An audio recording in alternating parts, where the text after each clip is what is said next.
Gente, voltamos aqui, né? Voltamos com a Chiquinha, vocês viram? Quem está de Chiquinha? Pois é, a Quiquinha veio de Chiquinha participar desta festa de aprendizagem na sexta semana Rede Pedagógica. Você que não se inscreveu ainda pode se inscrever em www.semanarede.com.br. Quero mandar aqui um abraço para Vilma Mansod, acho que é isso mesmo, Vitória Cabral, 7568, para Kelly também para Tia Leia, Laurinha Ribeiro, 27, Sirlene Bento, Girlene Pereira, um abraço para todos vocês que estão participando dessa maratona de aprendizagem, que é a sexta semana Rede Pedagógica. E por falar em maratona, né, o tema é arte e movimento, isso mesmo. Estamos tratando aqui, na verdade, de arte, educação artística e também educação física. Já vou aqui introduzindo, né, a professora Viviane Louro. Gente, ela estava aqui falando para a gente sobre o papel do cérebro e dos seus coadjuvantes na formação da aprendizagem e também na formação do comportamento. Gente, muito bacana. A professora Viviane Louro é uma cientista, uma neurocientista e sabe muito, é referência, inclusive, em educação inclusiva. Ela participou da segunda semana Rede Pedagógica pela primeira vez com a gente, vocês lembram? Que foi fantástica sobre educação inclusiva e, né, faz parte aí do projeto Rede Pedagógica, ela que é professora também da Universidade Federal de Pernambuco. Voltamos, né, Vivi? Tamo aí, deixa eu tentar arrumar. Eu troquei de lugar porque minha internet estava ruim. Tô tentando achar uma posição aqui. Sem problema. Enquanto a professora Viviane Louro, tá? Vivi aqui para os íntimos, né? Está se ajeitando lá. Deixa eu comentar com vocês. Todo mundo ganhou um cupom. Estou chamando de moeda cupom, da moeda mágica aí, que é um desconto de R$150 para adquirir um dos cursos da Rede Pedagógica, tá? Então, olha só, é só você ir em www.redepedagogica.com.br/promo e lá você coloca o seu e-mail e você vai receber o seu cupom de desconto. Bem legal, o curso de R$200 sai por apenas R$50 e tem um curso fantástico que a professora Viviane Louro ministra em parceria com a doutora Simone Lavorato, o curso Neuroaprendizagem. Vocês vão adorar. Então, todos os inscritos na sexta semana têm direito a esse cupom.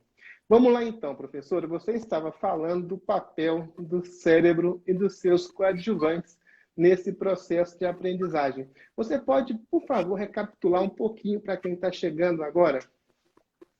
Sim, claro. Então, eu estava falando que justamente o aprendizado, a parte mais operacional do aprendizado, mais complexa, de fato se dá pelo cérebro, né?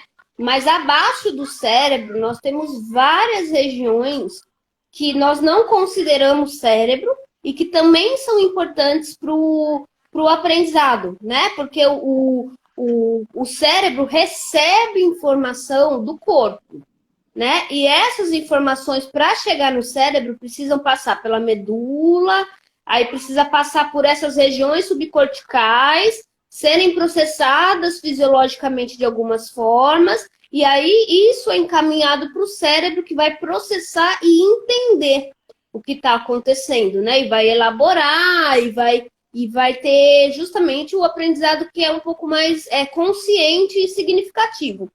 Mas as coisas, elas funcionam em rede, em comunicação. Então, se eu tiver qualquer área, mesmo que seja subcortical, que possa estar alterada por algum motivo, eu posso ter um comprometimento do aprendizado. Uhum. E você fala na sua videoaula, Viviane, que está disponível, daqui a pouco vai estar disponível para todos vocês na plataforma, não se preocupem. Mas você fala nessa videoaula, Viviane, que a criança, né, que o cérebro recebe estímulos, né? Para que aconteça o processo de aprendizagem, é preciso que haja estímulos, estímulos. Como é que funciona isso, Viviane? Então, quando a gente pensa em estímulos, né, para neurociência, a gente está pensando na estimulação, como é que eu posso dizer? Tanto sensorial, quanto motora, quanto emocional, né? Ou seja, as informações que vão entrar nesse complexo, né, chamado sistema nervoso, e essas informações vão entrar por onde? Pelos cinco sentidos, né? E a criança vai tendo experiências no mundo, e a partir dessas experiências, essas informações sensoriais vão entrando em comunicação com as questões emocionais e vão criando um sentido cognitivo para aquilo. E assim vai se dando o aprendizado. Então, assim, quanto mais experiências a criança passa, experiências de preferência boas, né, mais o aprendizado vai ser potencializado de uma forma boa. Quando a gente fala estímulo, a gente pode pensar em estímulos ruins também. Uma criança, por exemplo, que não come direito, ou que é negligenciada, ou que sofre violência, ela também está recebendo um estímulo. Só que é um estímulo negativo, né? Tem pesquisas que mostram, por exemplo, que a violência na infância, física e principalmente sexual, pode acabar gerando perda de massa encefálica. Você tem ideia do quanto que o estímulo é importante para desenvolver ou para não desenvolver o cérebro, ou para comprometer negativamente. Então, o estímulo é qualquer experiência que a criança passe, seja boa ou ruim. Pensando que quando a gente tem estímulos bons, né, ou seja, experiências agradáveis, com motivação, que tenha afeto, né, que com relações sociais positivas, com boa alimentação, enfim, quando a gente tem bons estímulos, a gente constrói um cérebro bom para o aprendizado. E quando nós temos estímulos que são muito negativos, a gente pode comprometer o aparato neurológico a ponto de impedir ou dificultar o aprendizado e a pessoa desenvolver, inclusive, patologias que façam com que ela tenha dificuldade de aprender. Ah, então legal, muito legal isso aqui, pessoal, né? A professora Viviane está falando de estímulo, em sentido técnico, né? Porque estímulo nós usamos essa palavra de forma corriqueira, não é? No sentido, né, de senso comum mesmo, mas aqui a professora Viviane está apresentando o conceito técnico na neurociência de estímulo, que é fundamental para o processo de aprendizagem. Então, o professor, a escola, a família precisa se estabelecer como um curador também de estímulos, professora Viviane? Sim, tudo é importante e principalmente as relações afetivas, entendeu? As relações sociais. Então, assim, a gente fala que a criança passa primeiramente por uma relação primária, não é relação, eu esqueci o termo correto, socialização, né? Ela passa por uma socialização primária, que é geralmente a família, né? Então ela não nasce e já vai para a escola e vai para o mundo, ela fica geralmente no seio familiar. Então aquelas pessoas que cuidam dela por perto é da socialização primária. Depois, num segundo momento, essa criança começa a ir para a escola, ela vai brincar no pátio com os amiguinhos lá da onde ela mora, ela vai, sei lá, na igreja, no parque, aí ela começa a ter uma socialização secundária, ou seja, outras pessoas da sociedade, outros meios, né, outros espaços e outras pessoas começam a influenciar no desenvolvimento dela. E a partir dessa socialização primária e secundária, ela vai construindo a personalidade dela e vai construindo esse aparato para o aprendizado. Né? Então, o papel do outro, seja esse outro, qualquer pessoa que esteja perto dessa criança, é fundamental para que ela possa construir esse cérebro, né? Arquitetar essas redes neurológicas para ter um bom aprendizado. Ah, bem legal, gente. Lembrando aqui que nós já tivemos aqui o professor José Pacheco, da Escola da Ponte, que já falou de trabalhos que ele fez, né? Que participou em escolas, em lugares muito complicados, né? Perto de favela, por exemplo, comunidade muito pobre. Ontem também o professor Lino de Macedo, né? Falou também sobre experiências de educação de crianças, de adolescentes que vivem em meios muito violentos. Então, quando a criança sai, né, de casa, sai da sua comunidade, né, vai para a escola, ela traz, então, Viviane, reflexos, efeitos, né, dessas experiências, desses estímulos que ela vem recebendo ao longo da vida, não é mesmo? Sim, exatamente. Eu costumo sempre dizer que, na verdade, a gente não é uma somatória de experiências.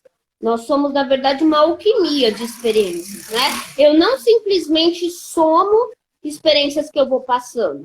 Uma coisa que eu passei hoje, eu passo hoje uma coisa, amanhã outra situação, vamos supor. Essas duas situações na minha memória, elas entram em diálogo, e aí vai todo um processo neurológico, né? E é esse diálogo que vai criar a minha interpretação de mundo, né? Então, não é somente eu passar por várias situações. Eu tenho que passar por situações que sejam significativas, e essas situações, entre aspas, meio que dialogam dentro da minha cabeça, né? E é esse diálogo que vai criando, estruturando o jeito que eu penso e o jeito que eu interpreto o mundo, entendeu? Ah, entendi. Muito legal, gente. A criança, nós como educadores, né, temos a obrigação, a missão de criar vínculos com as crianças. Quando se fala em criar vínculos, é entender, né, o acervo de experiência que essa criança traz para dentro da sala de aula, não é mesmo, professor? Sim. Quando eu falo criar vínculo, eu estou falando primeiro, de um vínculo afetivo mesmo, no sentido de eu criar, eu como professora, ser um porto seguro para aquela criança, né? Porque, principalmente a criança, ela precisa dessas referências, porque ela é muito frágil emocionalmente ainda, então ela precisa ter essa segurança emocional. E não é só a criança, não, todo mundo precisa, né? E aí, tendo essa segurança emocional, esse vínculo afetivo, com certeza ela tem mais possibilidade de aprendizado, né? E em segundo lugar, isso que você falou, de eu entender a realidade de cada aluno meu para entender como que justamente funciona o cérebro dele em relação ao aprendizado. Porque o cérebro dele em relação ao aprendizado vai estar diretamente ligado com o histórico de vida dele. Então é muito importante que eu tenha pelo menos uma ideia, entendeu? Da origem dessa criança, de como é o funcionamento da família, né? Quais são as questões que ela traz emocionais, se ela tem traumas ou não, enfim, porque isso vai influenciar em como ela vai se perceber dentro do grupo, interagir com o grupo e também como que ela vai entender os conteúdos que eu passo para ela. Porque tudo está ligado à memória. Tudo que eu vivencio, o meu cérebro automaticamente ele compara com coisas parecidas que eu já vivenciei. E a partir disso chega a uma conclusão do que eu tenho que fazer. Né? Então tudo vai estar sempre relacionado com memória. Então qualquer coisa que eu ensinar para aquela criança, esse conteúdo, quando entrar nesse cérebro, vai ser comparado com outros conteúdos que ela já traz. Né? E a partir disso ela vai ampliando essa rede, que é o que o Piaget chama justamente dos esquemas, né? E daquela questão da acomodação, da assimilação, é esse processo aí. Então, para isso, eu preciso entender qual que é esse arcabouço de memórias que essa criança traz, né? Se ela é uma criança, por exemplo, que passa por violência, de repente, o fato de eu falar um pouco mais alto com a turma está falando muito, e aí eu falo mais alto só para que as crianças me ouçam, por exemplo, né? Só que se eu já tenho nessa turma uma criança que sofre violência, por exemplo, e que em casa o pai dela só grita com ela, na hora que eu falo alto, ela não vai entender esse falar alto que eu estou fazendo como uma forma de eu chamar a atenção da turma. Ela já vai entender que eu tô brava com ela, entendeu? Porque a referência que ela tem dentro de casa, por exemplo, é uma pessoa gritando brava com ela o tempo todo. Ou seja, ela sempre vai interpretar a realidade dela a partir das memórias que ela tem. Então é importante eu entender essas vivências, né, boas e ruins das crianças, o máximo que eu puder, obviamente, não tenho como entrar profundamente na vida de todo mundo, mas assim, principalmente aqueles alunos com comportamentos atípicos, entendeu? Aquela criança muito violenta, aquela criança muito quieta, que não se manifesta para nada, a criança que é muito sozinha, isolada. Esses comportamentos que se destacam, que não é muito típico de crianças, assim, da maioria, eu preciso ficar esperta e entender o que acontece na vida dela, porque é isso que está interferindo, provavelmente, nesse processo. Muito bem, gente. Já estamos aqui com a professora doutora Viviane Louro, da Universidade Federal de Pernambuco, nesse minicurso intitulado Música e Motricidade. Sexta semana, hoje está sensacional, dá tempo de convidar as amigas e os seus amigos para participar. Tem um avião embaixo no seu tela, clicar nesse aviãozinho e convidar suas amigas e seus amigos para conversar aqui com a gente, para bater esse papo com a gente sobre neurociência da aprendizagem. O nosso tema hoje, o nosso foco é música e motricidade. Gostei muito da sua abordagem sobre a importância, né, de se criarem esses vínculos de repertório que os alunos trazem. Ontem, o professor Lino de Macedo falou sobre o repertório do professor, mas há também o repertório do aluno que nós precisamos conhecer. E no escola, ela tem um papel muito importante, como você está colocando aí, né, professora Viviane, né, de conhecer, de receber e de acolher esse aluno. E você falava de socialização primária, socialização secundária, né, isso me lembrou um autor canadense chamado Irving Goffman, que fala, né, que as pessoas teatralizam o tempo todo. Por exemplo, a criança está lá na casa dela, na comunidade, por exemplo. Ela está naquele contexto. Ela vai se adaptar, vai se comportar de acordo com o ambiente. Ela sai de lá e vai para a escola. Ela vai se ajustar para se comportar de forma que é esperado que ela se comporte na sala de aula. Só que não dá para mudar da água para o vinho, né, professora? A pessoa acaba trazendo de um espaço para o outro, né, resquícios, tem uma pessoa teatralizar tudo, né? E as experiências, essa alquimia que você mencionou, acaba que vai se sedimentando na pessoa e formando a personalidade. Para a neurociência, professor, o que é personalidade? Boa pergunta. Olha, a neurociências até hoje não consegue totalmente explicar, por exemplo, o que é a mente, o que é, né? Tem aquela premissa básica da neurociências. O cérebro produz a mente, né, é um construto do cérebro, a mente é algo fora do cérebro, a personalidade está no cérebro. É complexo, porque a gente também tem outras abordagens que não são só neurociências, que dão outras explicações. Mas pela neurociências, a gente poderia dizer que a personalidade humana, ou enfim, né, o que nos compõe, nada mais são do que memórias, entendeu? Então são justamente as memórias das experiências que a gente vai passando na vida, que elas vão se segmentando, né? Como eu disse, essa alquimia, e vai se segmentando, e são essas memórias que vão transformando o meu comportamento. Então, eu entenderia pela neurociências a personalidade como um diálogo entre as memórias, e essas memórias se transformando em comportamentos. Bem aqui, né, gente? Esse conceito neurocientífico de personalidade. Professora, e o nosso tema aqui é música e psicomotricidade. É um assunto muito importante. Para lhe falar a verdade, quando eu comecei os nossos diálogos aqui acadêmicos, digo, entre a rede pedagógica, com você que já é parte da rede aqui, eu acabei vendo que a psicomotricidade era algo muito mais importante do que eu supunha antes, não é? Então, música e psicomotricidade. Nós temos também a dança, que é bem próxima da música, e as artes como um todo, né? Como também elementos importantes para a regulação do próprio comportamento, né, do indivíduo, da pessoa.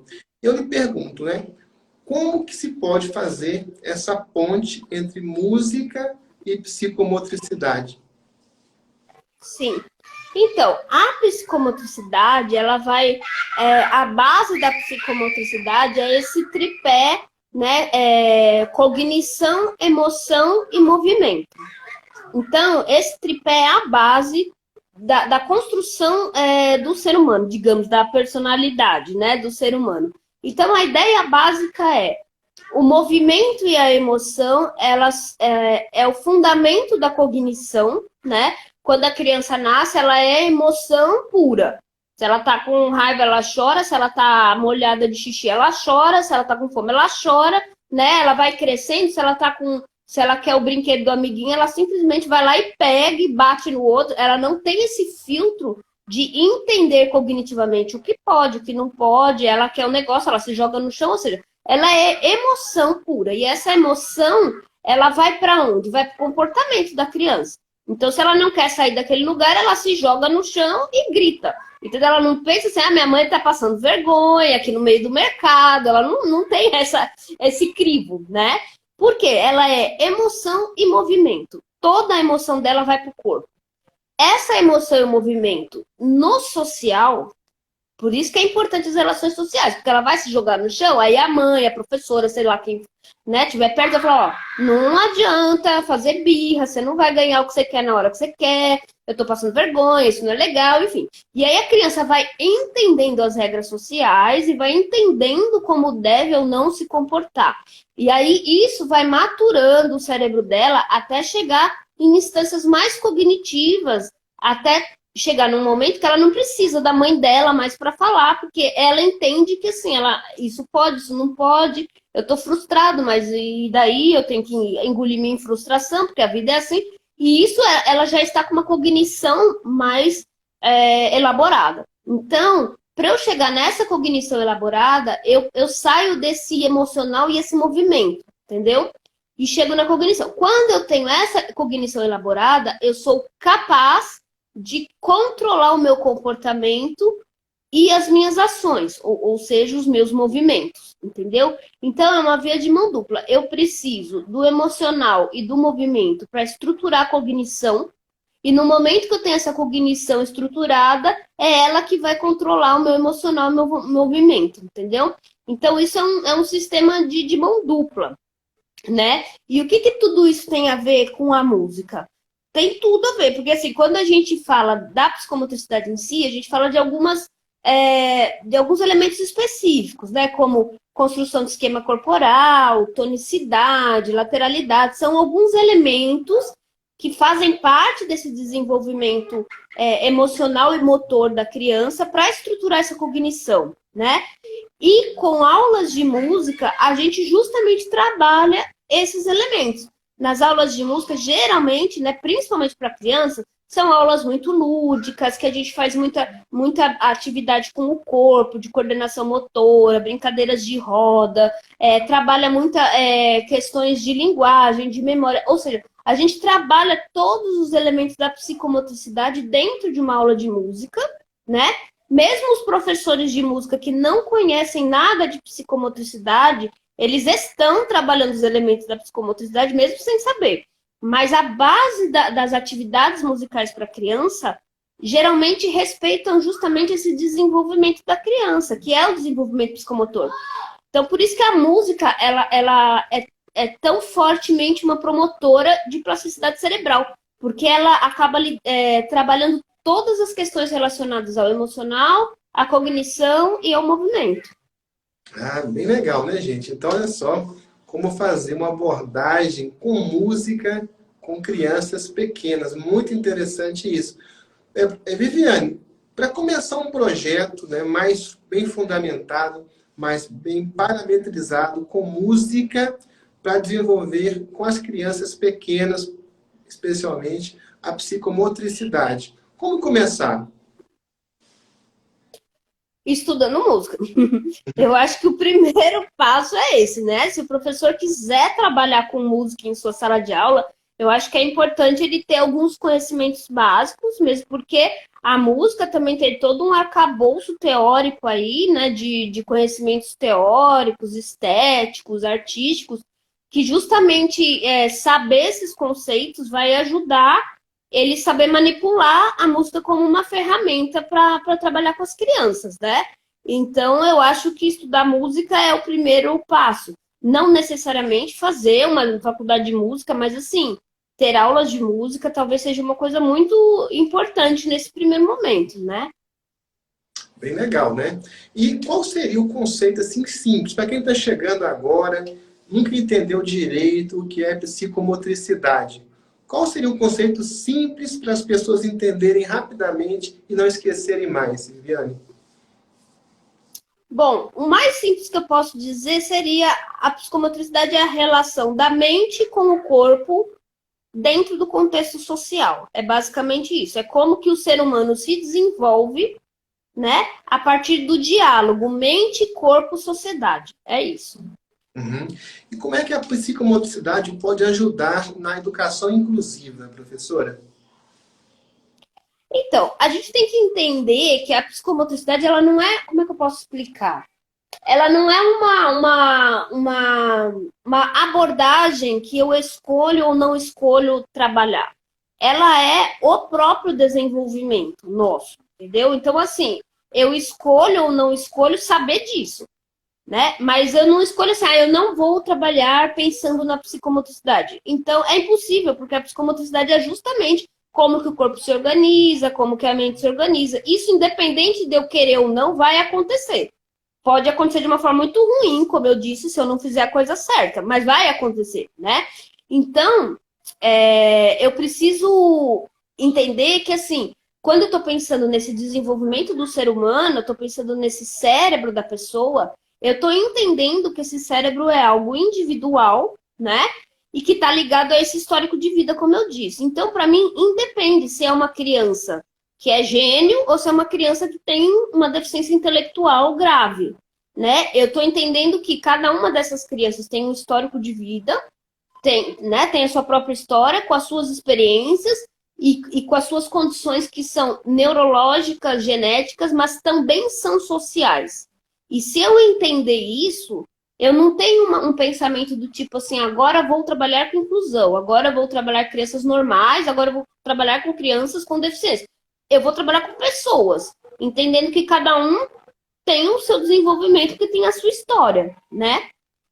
Então é mais nesse sentido que eu acho que tanto a neurociência quanto a psicomotricidade ajuda a gente a entender um pouco esse processo. E também entender assim, né? Claro, a gente tem fases do desenvolvimento que está ligado a idades específicas, né? Então, por exemplo, uma criança de 4 anos tem que estar falando, entendeu? Faz parte da nossa espécie. Uma criança de 4 anos que não fala tem alguma questão, algum problema que pode ser neurológico, pode ser social, pode ser deficiência auditiva, pode ser falta de estímulo, não sei, mas tem algum problema, porque a nossa espécie até 4 anos está falando, até 4 anos está andando. Então tem coisas, tem marcos, né, biológicos que em princípio precisam existir. Se eles não existem, então eu entendo que tem algum problema ali. Então, nesse sentido, a psicomotricidade ajuda a gente a entender isso. Porque se eu entendo essas fases, a criança até tal idade tem que estar sentando, depois engatinhando, depois andando, falando, mexendo a mão, já desenvolver lado direito e esquerdo até tal idade. Se eu entendo que existe esse desenvolvimento que é amplamente estudado e já provado cientificamente que funciona assim na nossa espécie, eu tenho condições de entender aquele aluno que, por exemplo, está com uma idade muito lá na frente e ainda não conseguiu fazer algumas coisas básicas. E aí eu consigo entender que provavelmente ele tem ou ele tem uma patologia, ou ele tem um atraso no desenvolvimento psicomotor. E isso vai exigir um tratamento especializado, tanto de terapias quanto da minha parte pedagógica, digamos assim. Ah, bem legal, gente. Então, vejam, a professora Viviane Louro, né? Ela que é doutora e professora da Universidade Federal de Pernambuco, está aqui nesse minicurso intitulado Música e Psicomotricidade. e falando dessa importância, né, do diálogo da pessoa com ela mesma, esse diálogo interno entre corpo e mente, entre mente e mente também, não é? Essa problematização interna e depois as interações com o meio social. Se no começo é a família, é a mãe, né? É a família ali mais próxima, depois uma comunidade maior. Esse ajustamento todo da pessoa interno e depois também externo é que é o processo de educação, professor? Sim. Aprendizado para neurociências é mudança de comportamento, né? Ou a gente pode também falar que é plasticidade cerebral. Então, assim, aprender para neurociências não está ligado a você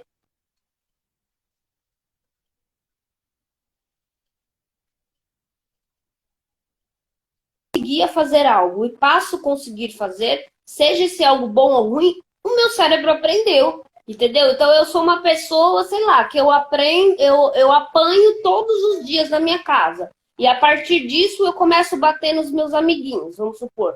Eu aprendi a ser violenta, eu aprendi a ter a reproduzir o comportamento que eu estou acostumado. Então, isso é um aprendizado. As pessoas têm ideia de que aprendizado está ligado a conteúdos acadêmicos escolares, e não tem nada a ver. Aprendizado está ligado à vida, entendeu?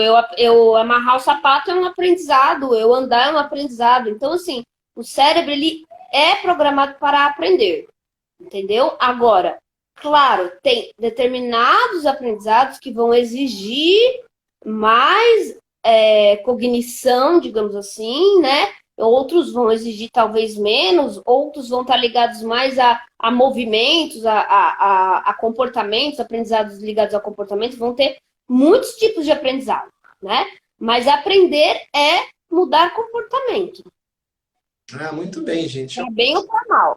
Muito bem. E no começo, você falou sobre os estímulos. Então, a música pode, né, ser um estímulo, ou pode trazer novos estímulos para a aprendizagem, não é mesmo, professora? Sim, as pesquisas científicas mostram que a música é o fazer humano mais complexo que o cérebro pode executar. Então, a música é a maior promotora de plasticidade cerebral. A criança ou adulto, né? Não é só criança não, mas a pessoa pode fazer esporte, pode jogar xadrez, pode, enfim, fazer muitas coisas diferentes, mas de todas as coisas que o ser humano é capaz de fazer, a música é a que mais exige do cérebro.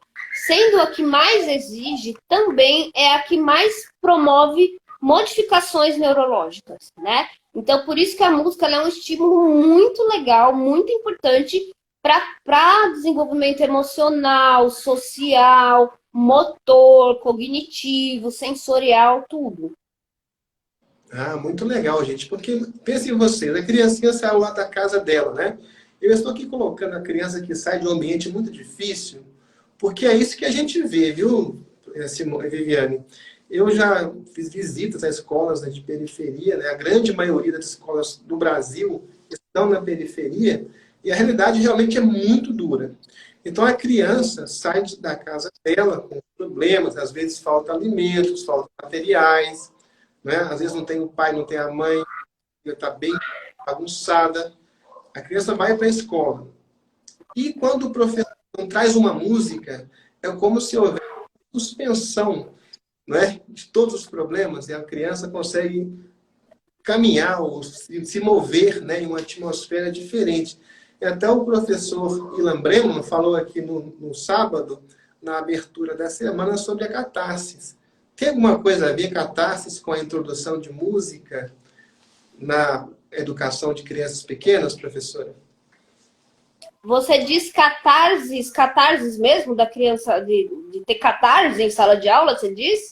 Isso, porque os gregos diziam, né? Olha, quando nós vamos lá para um teatro, assistir uma tragédia, por exemplo, uma peça teatral trágica, né? Aquilo lá a gente processa umas coisas internas, a gente resolve, na verdade, algumas questões lá no profundo da nossa alma, né, que estavam ali, né, sem serem resolvidas. Então, a catarse, né, seria esse processo. A pessoa vai, né, ter esse encontro, esse impacto da arte, acaba trazendo desenvolvimento para a pessoa. Eu queria perguntar isso, se música tem esse efeito, um efeito análogo também com relação às crianças, né? Claro, claro. Eu acho que nesse sentido, todas as artes têm, né? Porque as artes justamente vão lidar com as questões mais subjetivas do ser humano. Eu acho que a arte ela tem uma capacidade de chegar em lugares que muitas coisas não têm, né? Um texto talvez não tenha, uma conversa talvez não tenha, mas assim, a arte ela é muito emocional, né? E ela também é muito primitiva no sentido de acompanha a humanidade desde sempre. Então, assim, a arte de fato chega em lugares assim que, né? Quantas vezes você tá mal por algum motivo e você tá angustiado e aí você ouve uma música e você fala assim, ai, nossa, é isso o quê, né? Mas você que tá sentindo e ouvindo a música, você sabe que aquela música está expressando o que você tá sentindo e às vezes palavras não conseguem expressar, né? Então, por isso que a arte ela é muito importante para o desenvolvimento, principalmente emocional, social das crianças também, né? De se expressar. E eu penso que atualmente que a gente está nessa questão da pandemia, que está um momento muito difícil, e que quando voltar presencialmente, que eu acho que infelizmente ainda vai demorar, a gente tem que entender que as crianças, as pessoas de modo geral, vão voltar muito adoecidas, né? Vão voltar porque tiveram muitas perdas, teve gente que perdeu o emprego, fora pessoas que perderam entes queridos para a doença, fora todo o medo, a neurose de pegar a doença, o isolamento social. Então, assim, são muitas perdas que todos nós estamos tendo coletivamente. Então, nesse momento, sinceramente falando, eu acho que assim, a arte é uma das grandes saídas, sabe? Eu acho que ela pode salvar a gente aí. Eu acho que ela tem salvado, né? Quantas coisas, quantas músicas, shows e coisas que estão sendo feitas pela internet, né? Netflix, esses streaming estão salvando a vida de todo mundo assistindo um monte de desenhos e filmes, porque isso é arte. Então, assim, eu acho que a arte tem essa capacidade de ajudar a gente a se expressar. Então, nesse sentido, ela é um veículo de desenvolvimento muito forte e que eu acho que ela tem que ser usada, e principalmente depois da pandemia, eu acho que ela vai ser muito importante, muito útil na sala de aula. Legal, gente. Ó, então vamos subir essa hashtag aí. Arte é a saída. A professora Viviane Louro, né, está dando aí pra gente essa premissa aí que é bem importante. E o objeto da sexta semana da rede pedagógica, arte e movimento, tudo a ver aí com psicomotricidade, com música e com arte. Professores, estamos chegando, infelizmente, ao final dessa live, aula que está encantadora, né? Você sempre vem aqui, realmente faz com a gente o que, né, a música, aquela música, né, que toca lá no fundo da alma, faz. A experiência que é realmente uma experiência muito rica de estar aqui com você, de aprender com você, né, sobre neurociência, sobre criança, sobre esse diálogo entre o corpo e mente, muito interessante mesmo. E eu gostaria de deixar você à vontade, Viviane, para você complementar, que talvez tenha ficado um ponto aí que você queira aprofundar, tocar, à vontade. Tá.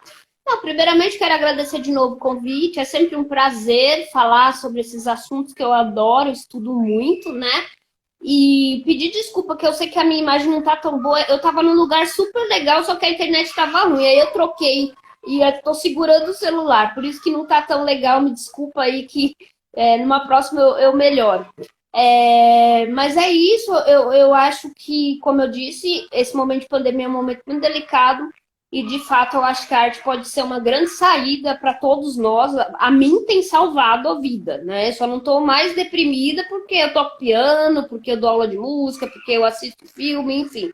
Então, pensar em inserir, né, arte de alguma forma nas aulas, mesmo online, né? E quando voltar, eu acho que é muito, muito importante. E estudar neurociências, eu acho que é algo fundamental para quem dá aula, não só para criança, né? Porque entender o aparato do aprendizado é fundamental, né? Eu sempre costumo dar esse exemplo, que se você vai ser um mecânico, você precisa entender das ferramentas que usa no carro, você precisa saber qual a diferença de uma chave de roda para uma, enfim, né, para um macaco, seja o que for. Você tem que saber a diferença de que tipo de óleo que você vai pôr, para que tipo de motor. Então, você sabe das ferramentas mas você tem que entender de carro também, né? Não adianta só entender de ferramentas, você tem que, sabe, conseguir ouvir o motor do carro e falar assim, ah, tá com problema, né? Esse carro, só pelo som, é diferente do outro carro. Então, assim, entender do carro é tão fundamental quanto entender das ferramentas para arrumar o carro, sabe? Então, eu acho que o aprendizado, o processo de ensino-aprendizado é muito isso. A gente precisa entender de metodologias, de estratégias pedagógicas, das ferramentas que a gente vai usar na sala de aula, óbvio. Mas a gente também precisa entender de criança, a gente precisa entender de cérebro, a gente precisa entender do público que eu estou trabalhando, né? Entender que se eu tenho um aluno autista em sala de aula é muito diferente de um que não é autista, né? É o som do motor, né, que eu ouço e falar, ah, esse carro é isso, esse carro é aquilo. Então, assim, eu saber ler o comportamento das pessoas, entender como o cérebro aprende em todas as idades, se eu estou trabalhando, por exemplo, num EJA, é outra história. Né? Se eu estou trabalhando numa escola de periferia, de alta vulnerabilidade, é muito diferente do público, um público de uma localização super rica. Então, eu tenho que entender essas diferenças, o quanto que o social interfere no desenvolvimento do cérebro e o quanto que isso interfere no aprendizado. Então, a minha sugestão é que estudem para entender de pessoas, né? Para entender como é que se constrói a psique, como é que se constrói a cognição, como é que o cérebro aprende. Porque se a gente conseguir entender esse mecanismo, a gente consegue dar aula para qualquer pessoa. Né? Eu falo isso por experiência, né? E eu só cheguei na neurociências justamente porque eu tive muitos alunos com muitas questões, alunos com deficiências gravíssimas e que eu não sabia o que fazer. Aí eu falei, gente, ou eu entendo o que tem dentro da cabeça das pessoas, ou eu não vou conseguir trabalhar com algumas pessoas. E eu não achava isso justo, né? Eu ficava, assim, indignada comigo mesmo. Como é que eu posso ser professora? Como é que eu posso ser a especialista da educação que não consegue dar aula para algumas pessoas? Não pode existir isso, entendeu? E aí foi por isso que eu fui estudar. Então, eu sugiro que estudem sobre esse assunto, que não só é muito rico, como é apaixonante. Nossa, é bem legal, gente. É emocionante isso, né? Da aula para pessoas. Eu já tive uma aluna que era cega, tetraplégica. Nossa, uma grande dificuldade. Eu tinha que chegar pertinho dela e me abaixar para ouvir o que ela dizia, sabe? Já estava ali estudando ali, de forma persistente. E uma pessoa íntegra, né? Completa, sabe, Viviane? Não é uma pessoa que ficava devendo para ninguém. O que ela precisava, na verdade, é de abordagens corretas, como você está dizendo, que existem, né? Para que ela pudesse aprender e se desenvolver. É isso. É isso aí, gente. Olha, Viviane Louro está aqui com a gente, né? Vamos agora assistir uma videoaula sensacional que ela preparou, toda estruturadinha, tem apresentação, né, em PowerPoint, com os slides, imagens, bem bacana mesmo, que vai complementar esse mini curso de música e psicomotricidade. Essa aula tem cerca de 20 minutos, vocês vão assistir. Como é que faz para assistir? Você pode ir direto no YouTube da Rede Pedagógica, que é www.youtube.com/c/Rede Pedagógica, ou então você pode acessar, logar lá na sexta semana em www.rpad.com.br e lá você vai ter o link para você já clicar, já acessar esse conteúdo e já marcar a sua presença. Nós temos aí o suporte, tá? Um grupo tem pedagoga, tem umas meninas aí, chamo de meninas porque são muito jovens mesmo, que estão aí prontas para darem a você informações necessárias. Tá joia? Viviane, eu estou realmente encantado aqui com a sua palestra, com o seu curso. Muito obrigado mesmo. O trabalho que você faz é muito importante na educação brasileira. Muito obrigada à Rede Pedagógica pelo convite, obrigada a todos que estão presentes, estou vendo que tem bastante gente.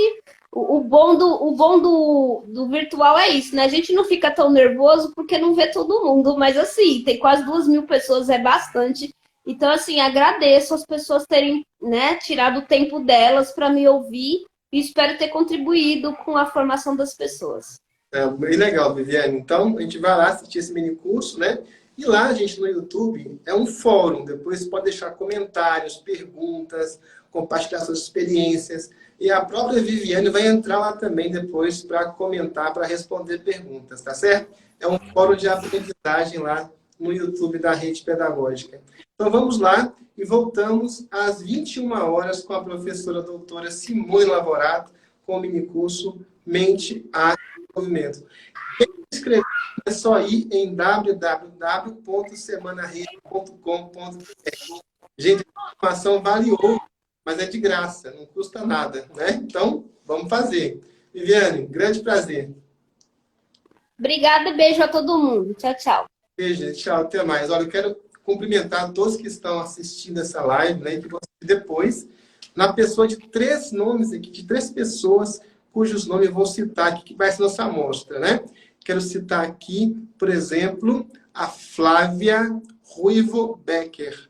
Flávia Ruivo Becker, dizendo que a live foi maravilhosa, né? Legal que vocês estão participando. Vocês comentam aí, gente, nós ficamos aqui vendo todos os comentários, né? Todos eles são estimulantes, são estímulos para a gente que está aqui participando dessa, né, festa de aprendizagem com vocês. Quero citar também aqui Joselma.ferraz.545. E por fim aqui, né, quero citar também Elia.araújo, né? Isso aí, gente, olha, um grande abraço para vocês, sintam-se abraçados, né? E vamos aí fazer o máximo possível para aprender cada vez mais, para que possamos ajudar cada vez mais os nossos alunos, as nossas crianças.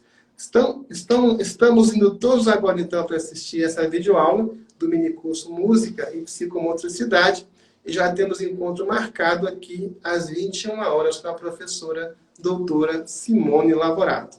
Até daqui a pouco. Até mais.